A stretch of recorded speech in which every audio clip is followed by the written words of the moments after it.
Raise your hands up if you believe that you're truly a good person. Keep your hands up if you believe that you would never commit a crime or do something terrible. Okay, for the few of you who still have your hands up, you might be surprised that statistically, you are likely suffering from the better than average effect, which according to Ola Svensson in 1981 is a cognitive bias where we systematically overestimate our own competence and morality. For example, a famous study found that 93% of American drivers feel that they're better and more skillful than the average driver. But mathematically, that's just impossible.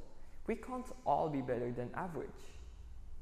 In reality, we love to divide things into two simple buckets: the good people and the bad people.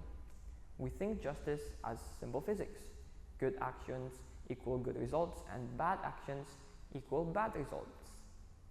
But today, I'm here to present an uncomfortable mathematical truth, where the only difference between a good person and a monster is often just a matter of timing. We are going to discuss a philosophical concept called moral luck. It is the idea that we judge people for outcomes that are completely out of their control. And we do this because of a psychological glitch called the fundamental attribution error. For example, when you screw up, you blame the circumstances. Oh, I was late because traffic was such a nightmare. But when someone else screws up, you might just blame their character. Oh, they were late because they were lazy. The fact is, we are terrible at judging intent. We are obsessed with what we call results. To put this into perspective, let me give you a scenario which philosopher Thomas Nagel wrote in his 1979 essay called Moral Luck, and I'm going to tweak it a little bit. Imagine two guys, Alex and Blake. They both go to a happy hour, they both have 3 margaritas, they both get the text that their dog is sick, and they both make the terrible, stupid, reckless decision to drive home. Of course, Alex drives home. He swerves a little bit, runs past a red light, parks his car, and goes to sleep. The next morning, he wakes up with a little headache. His friends might say, "Alex, you wild animal, you shouldn't drive like that." He is an irresponsible guy. At the same time, Blake drives home. He takes that exact same route, he has the exact same blood alcohol level, he swerves a little bit, but at that exact second, a kid chases a football into the street. Blake, unfortunately, hits the child. Blake goes to prison for 15 years, he is a convicted criminal, he is a monster, he is a villain, and society cancels him. But let's pause, let's think. What did Blake do that Alex didn't? Nothing. If we look at the inputs, the decision to drink, the decision to drive, the reaction time, they were 100% identical. The only difference is that a kid ran into the street in timeline B, but not in timeline A. Alex didn't save the kid just wasn't there. Alex wasn't better, Alex was lucky. And yet, we treat Alex like a guy who just needs an Uber ride next time, and Blake like a moral disgrace. This is moral luck, where we attach morality to geography and physics and things that we have zero control over. Now you might be thinking, okay, but I don't drive drunk, I'm safe, I'm a good person. Are you? Think about the last time you checked your phone while driving. Maybe you just looked down to change the song on Spotify. Let's look at the numbers. The Virginia Tech Transportation Institute found that sending or receiving a message takes your eyes off the road for approximately 4.6 seconds. At 55 miles per hour, that is the equivalent of driving the length of an entire football field blindfolded. So, if I get and check that text and nothing happens, I'm a professional multitasker. But if I check that text and the car in front of me slams on the brakes, I'm a criminal.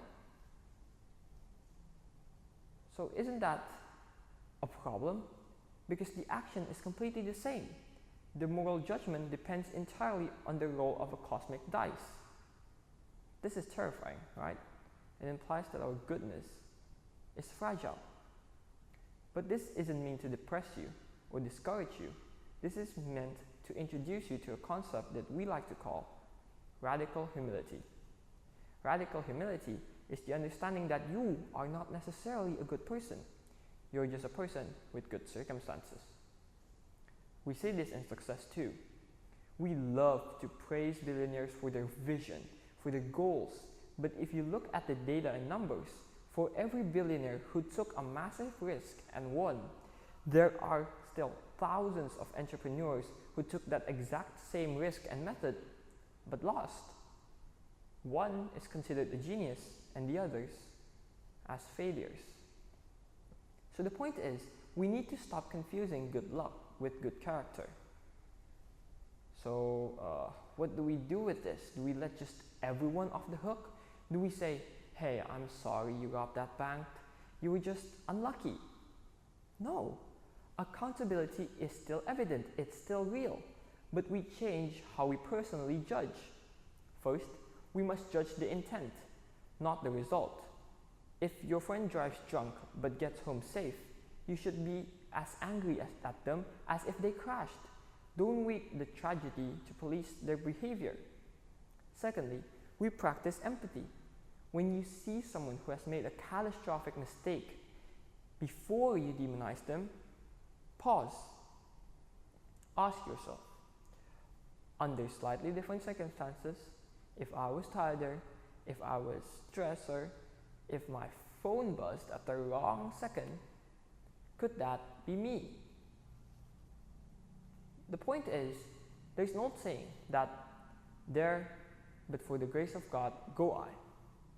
In the age of data and technology, maybe we should update it to there, but for the statistical probability of outcome variance, go I. Okay, that might sound a little bit rough, but the main idea of this is that when the next time you feel that rush of moral superiority, the next time you meet someone who came late at a meeting and think that you're better than them, check your luck. Because in reality, the line between a hero and a villain isn't drawn in the sand, it is written in the wind. Thank you.